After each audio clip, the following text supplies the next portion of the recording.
Assalamualaikum warahmatullahi wabarakatuh. Salam sejahtera untuk kita semua. Halo, perkenalkan nama saya Nabila Destin Amelia, pengamat sosial Universitas Negeri Jakarta. Pada kesempatan kali ini, saya akan membahas dan menganalisis fenomena geng motor yang sedang menjadi perhatian masyarakat di Indonesia, khususnya di kalangan remaja. Fenomena ini tidak hanya menarik untuk dikaji secara sosiologis, tetapi juga penting untuk dipahami agar kita bisa mencari solusi yang tepat.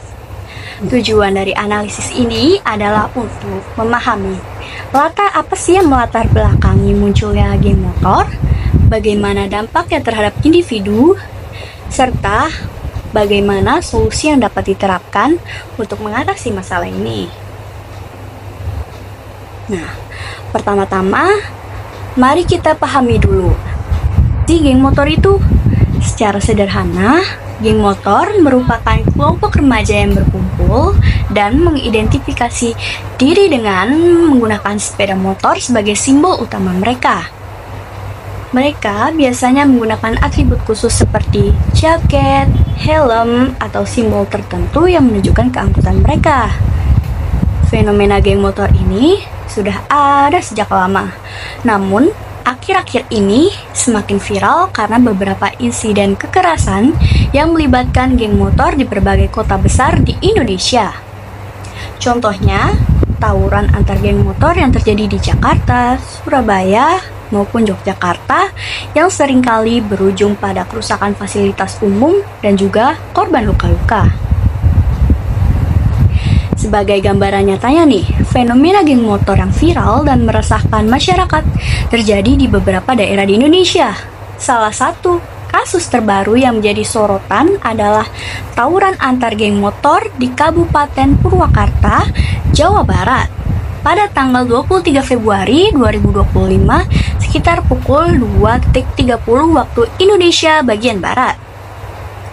Yang terjadi tawuran di Jalan Insinyur Juanda, Desa Cilegong yang melibatkan beberapa kelompok geng motor seperti Sabara, American Gangster, dan Salvador. Tawuran ini bahkan menyebabkan seorang warga yang kebetulan melintas terluka akibat sabetan senjata tajam.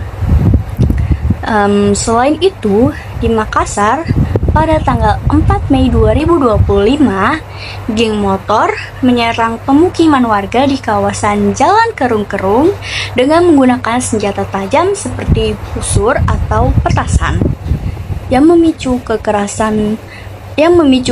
ketakutan dan kemarahan warga setempat. Kejadian-kejadian ini menunjukkan betapa seriusnya dampak sosial dari fenomena geng motor.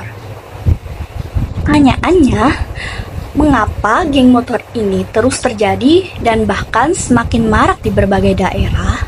Apakah ini sekedar masalah kriminalitas biasa ataukah ada kebutuhan sosial dan psikologis yang belum terpenuhi di kalangan pemuda kita?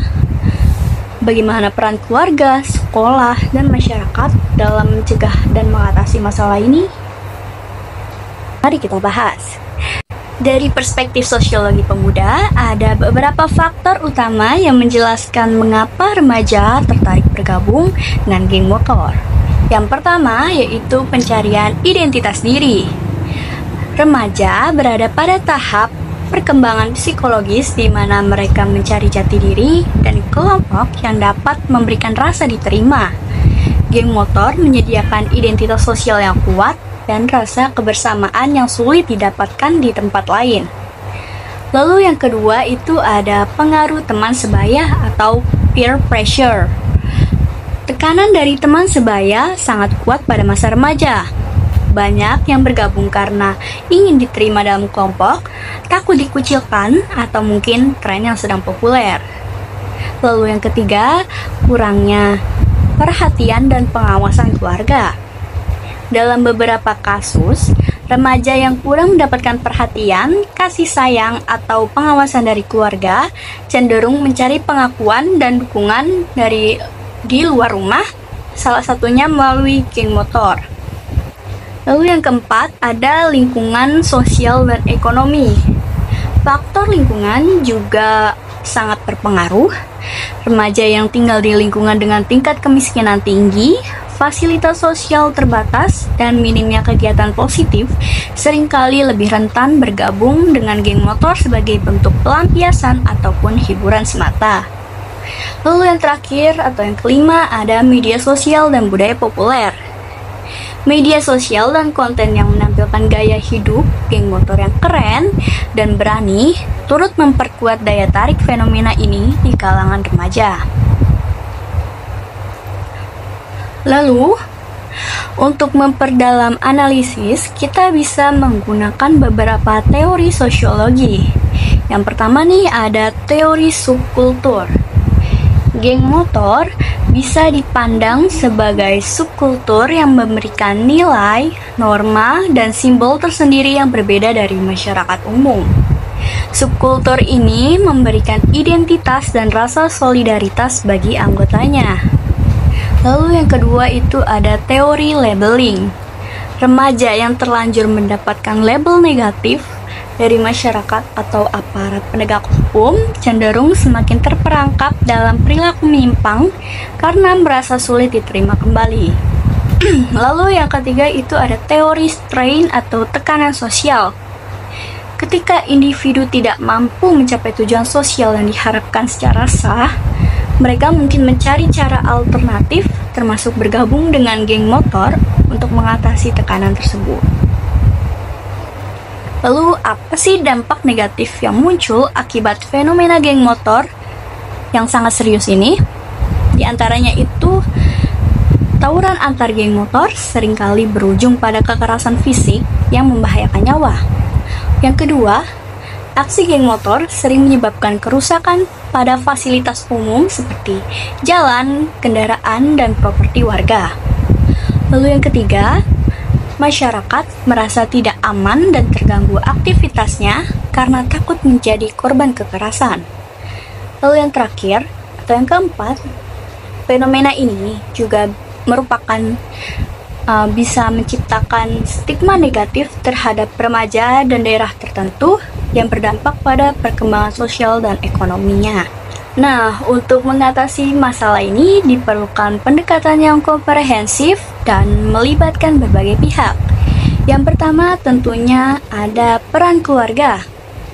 Keluarga harus memberikan perhatian lebih, komunikasi terbuka dan pengawasan yang baik terhadap anak-anaknya agar mereka tidak merasa terabaikan. Lalu yang kedua, peran sekolah dan lembaga pendidikan. Sekolah dapat menyediakan kegiatan ekstrakurikuler yang positif seperti olahraga, seni, dan organisasi kepemudaan untuk menyalurkan energi dan kreativitas remaja. Yang ketiga, peran pemerintah dan aparat keamanan. Pemerintah perlu meningkatkan